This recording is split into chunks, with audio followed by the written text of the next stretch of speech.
Assalamualaikum warahmatullahi wabarakatuh. Alhamdulillah, syukur kepada Allah Subhanahu wa taala kerana dengan limpah kurnia kita berada di 19 Ramadan, masuki ke hari ke-19 di bulan Ramadan.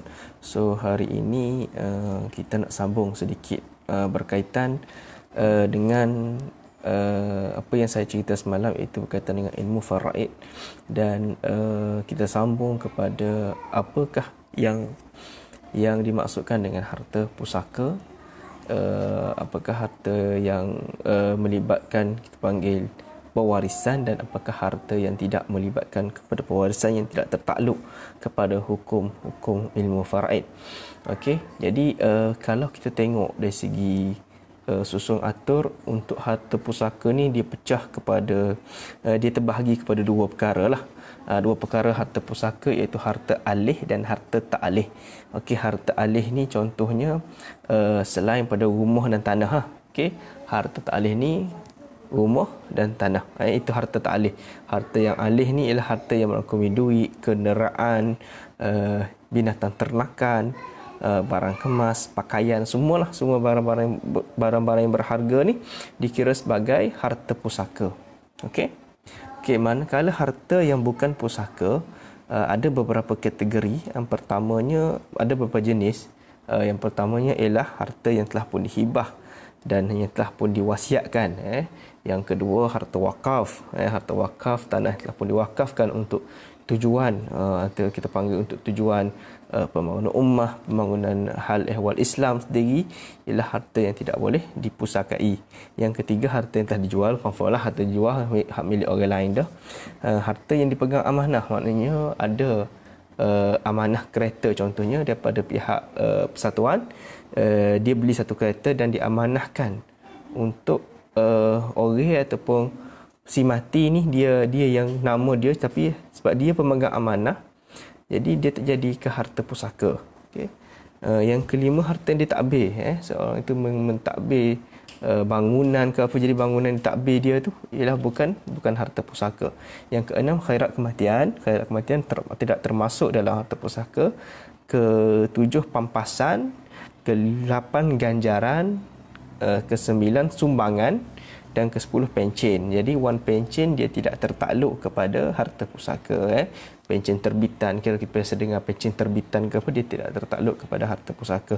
Dia terus pergi kepada isteri gemulah. Kalau kita baca dalam perkeliling perkhidmatan awam pun sama, dia nyatakan bahawa siapa yang akan dapat pencen tersebut, ataupun pencen terbitan, ataupun satu lagi dipanggil ex gratia. Atau ex gratia, dia tak tertakluk kepada harta pusaka atau yang perlu dibahagi mengikut faraid. Okey. Jadi bila mana seseorang itu meninggal dunia, ada beberapa hak yang perlu ditunaikan ke atas harta peninggalan sebelum kita pergi kepada pengagihan hak-hak pusaka waris. Yang pertama, wajib dulu tunaikan hutang. Hutang sama hutang kepada Allah Subhanahu taala, ataupun hutang kepada sesama makhluk, sesama manusia lah. Hutang kepada Allah ni contoh macam zakat yang masih lagi tertangguh, nazar yang masih belum ditunaikan, ataupun kita panggil contoh dia nazar maksudnya contoh orang tu dia nazar, kalau aku berjaya dapat ni, aku akan sedekah ke berapa, yang akan bagi berapa banyak harta, 1000 ke berapa ke kepada pusat tersebut. Jadi itu dipanggil nazar. Okey. Jadi kemudian dari segi hutang, maksudnya gadaian yang masih berlaku, itu harta-harta yang masih ada itu perlu melalui proses penjelasan hutang. Yang kedua, pengurusan jenazah. Pengurusan jenazah. Jadi pengurusan jenazah wajib kena guna duit ni dah, duit peninggalan atau duit pusaka arwah. Dia majlis tahlil tak termasuk. Dia benda ni wajib saja, yang kes mandi, nak uruskan kain kafan, atau gali kubur, penguburan, semua tu dia tertakluk kepada harta pusaka. Yang ketiga harta yang berkait dengan hutang sesama manusia. Hutang sesama, tadi hutang berkait dengan harta si mati seperti zakat harta contoh kan. Jadi hak ni hutang yang berkait dengan manusia. Yang keempat ni sebenarnya dia tak takluk kepada keputusan mahkamah, iaitu menyelesaikan tuntutan harta sepencarian. Okey, tapi tuntutan harta sepencarian benda ni tak ada dalam perbahasan kitab fiqh ataupun tak ada dalam nas, dia diguna pakai di mengikut uruf tertentu lah. Satu tempat tu di Malaysia ada isteri ataupun suami pasangan si mati, dia boleh tuntut, membuat tuntutan harta sepencarian. Banyak mana itu akan ditentukan oleh mahkamah syariah lah. Okey.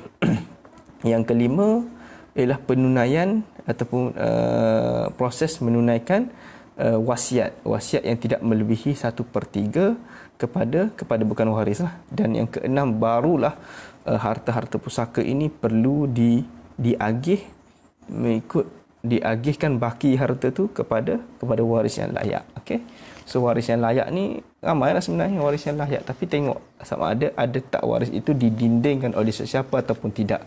Okey, jadi isu berkaitan dengan harta pusaka ni, ia berkait dengan nas lah. Kita ni kalau ada panduan dalam Quran, kita akan nampak sumber hukum daripada ayat surah An-Nisa ayat ke-7 menceritakan tentang bahawa adanya hukum pemusakaan ataupun hukum memusakai harta lelaki dan perempuan. Itu yang pertama, ayat ke-7. Ayat ke-11 dia cerita tentang bahagian anak, bahagian ayah dan bahagian ibu. Okey, waris fardu. Dan surah An-Nisa ayat ke-12 pula dia cerita tentang bahagian suami, bahagian isteri dan bahagian adik-beradik seibu. Dan ayat yang terakhir surah An-Nisa iaitu ayat ke-176 yang mungkin kita dah baca pada awal-awal Ramadan itu berkaitan dengan kalalah. Itu surah An-Nisa ayat 176, dia cerita tentang bahagian kepada saudara, adik-beradik seibu sebapa dan adik-beradik sebapa. Okey, ini sumber hukum yang ada dalam Quran berkaitan dengan faraid, berkaitan dengan harta pemusakaan. Okey, jadi kalau kita lihat dari segi aspek ini sendiri, dia ada asas-asas kepada pewarisan. Okey, kemudian siapa waris-waris yang berhak? So dari sebenarnya ada 5 atau ada 6 orang waris utama dalam pemusakaan faraid. Okey, pemusakaan harta warisan ataupun harta pusaka ini, 6 orang ini dia tidak akan terhalang dia punya hak dia. Dia tidak akan terhalang. Maksudnya kalau ada orang, dia ni tetap akan terima bahagian dia selagi mana dia hidup ketika mana si mati itu meninggal dunia. Mereka kalau dia tu meninggal dulu, dia meninggal dulu, kemudian kita panggil ayah, maksudnya baru si mati meninggal, maka waris tu tak ada lah sebab dia meninggal dulu. Okey, jadi kalau tengok waris utama ni ada 6. Waris utama ada 6.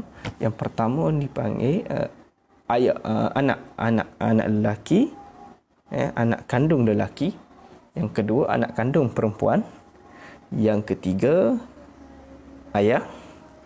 Yang keempat ibu. Yang kelima suami. Yang keenam isteri.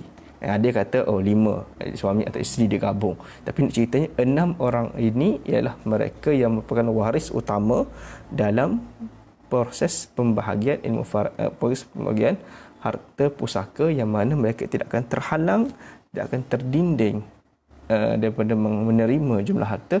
Cuma akan berlakunya pengurangan dalam kes-kes tertentu. Contohnya ayah ni asal dia asabah, tapi bila mana ada anak si mati atau anak dia mengurangkan bahagian dia. Nanti kita cerita bagaimana pembahagian itu lain kali. Cuma hari ini saya cerita tentang apa itu harta pusaka dan apakah itu waris utama dalam penerimaan harta pusaka.